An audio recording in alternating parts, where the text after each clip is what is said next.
Assalamualaikum warahmatullahi wabarakatuh. Selamat ketemu kembali dengan Bu Sofi dalam pelajaran produk kreatif dan kewirausahaan untuk KD menganalisa peluang usaha produk barang dan jasa. Di kompetensi ini nanti yang akan kita pelajari adalah bagaimana cara kita membaca peluang usaha yang ada di sekitar kita. Tampak di situ ada berbagai macam peluang usaha yang dapat kita laksanakan atau yang kita lakukan. Yang pertama yaitu membuka warung.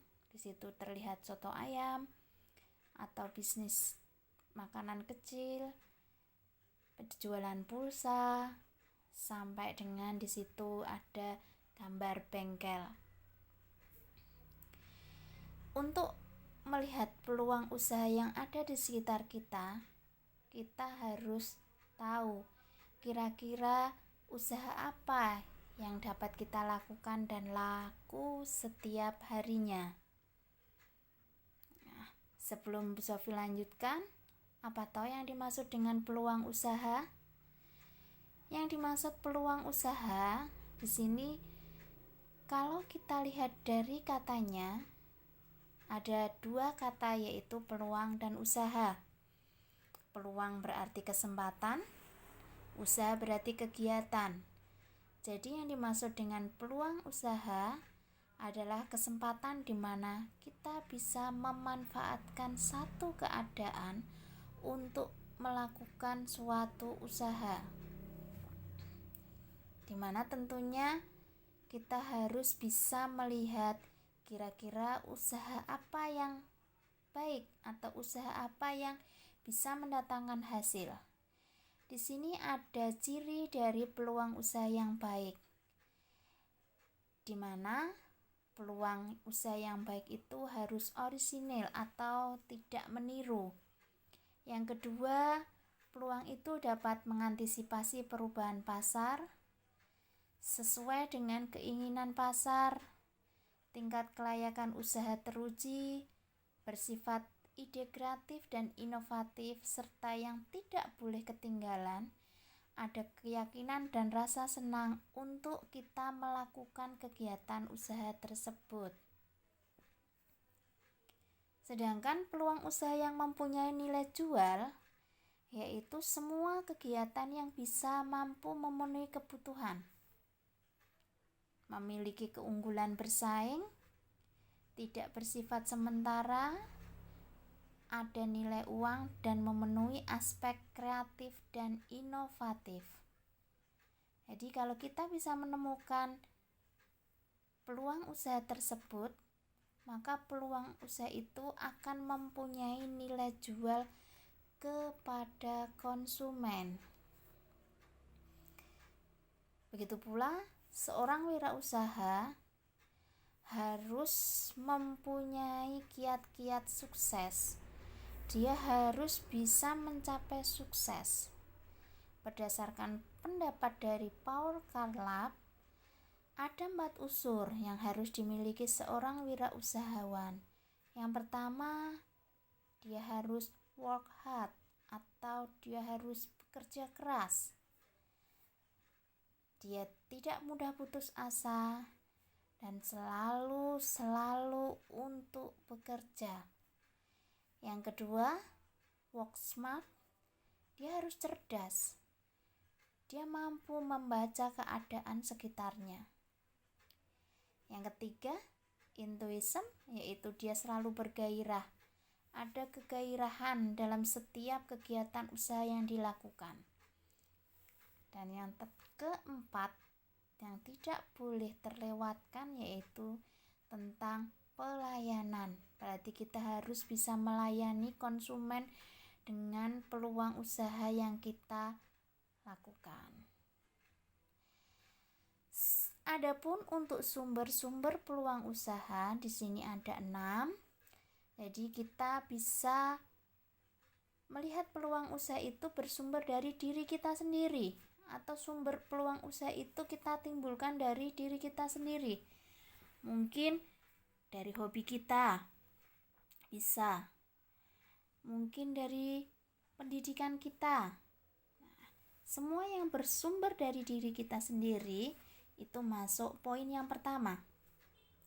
Yang kedua, peluang dari lingkungan atau suatu usaha yang bisa kita timbulkan karena lingkungan yang ada di sekitar kita. Tentunya kalian bisa melihat itu semua. Misalkan untuk pada saat kali ini kita bisa membaca peluang usaha dengan menjual pulsa, karena kita tahu bahwa lingkungan di sekitar kita sangat membutuhkan itu. Itu berarti masuk ke sumber peluang yang kedua.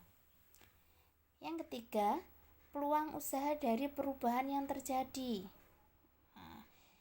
Peluang yang keempat, dari konsumen, dari ide orang lain, ataupun dari informasi yang diperoleh. Bagaimana cara kita melakukan analisa terhadap peluang usaha yang akan kita lakukan? Ada 3 hal yang bisa kita lakukan. Yang pertama, dengan menggunakan analisa SWOT atau Strength, Weakness, Opportunity, dan Threat, di mana kita menganalisa kira-kira kekuatan apa yang kita punyai, kelemahan apa yang ada di diri kita, kesempatan dan ancaman. Jadi itu harus kita analisa satu persatu sebelum membuat suatu usaha. Yang kedua, analisa 5W 1H. What, why, when, where, who, dan how. Apa, bagaimana, kapan, di mana, dan siapa yang nanti yang akan kita jual, atau siapa yang nanti yang akan kita sasar, segmentasi pasarnya siapa dan bagaimana.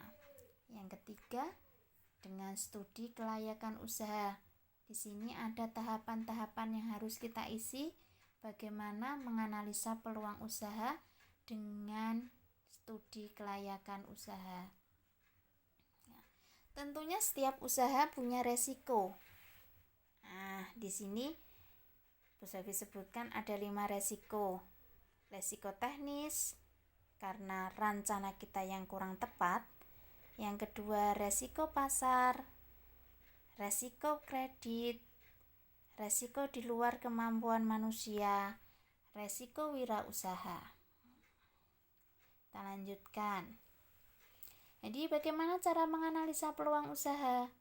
Kita menganalisa dari minat seseorang, modal, dan relasi.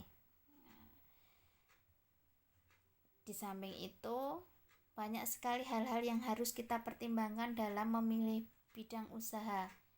Di sini ada 5 hal yang perlu bisa dipertimbangkan dalam memiliki bidang usaha yang akan kita geluti. Nah, bagaimana kita tahu konsumen itu menggunakan produk kita? Kita bisa meneliti konsumen, apakah mereka menggunakan produk kita itu dengan kita mengetahui kira-kira kalangan apa yang, atau kalangan atas, menengah, atau bawah yang memakai produk kita. Dilihat dari penghasilannya, tinggi, sedang, atau rendah.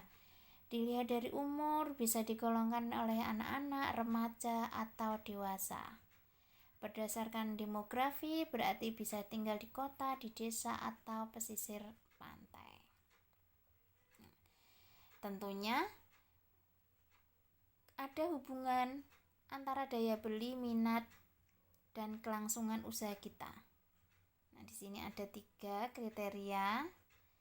Minat besar, daya beli kuat, kelangsungan usaha terjamin. Minat besar, daya beli rendah, kelangsungan usaha terhambat. Ataupun minat rendah, daya beli rendah, usaha tidak dapat berlangsung.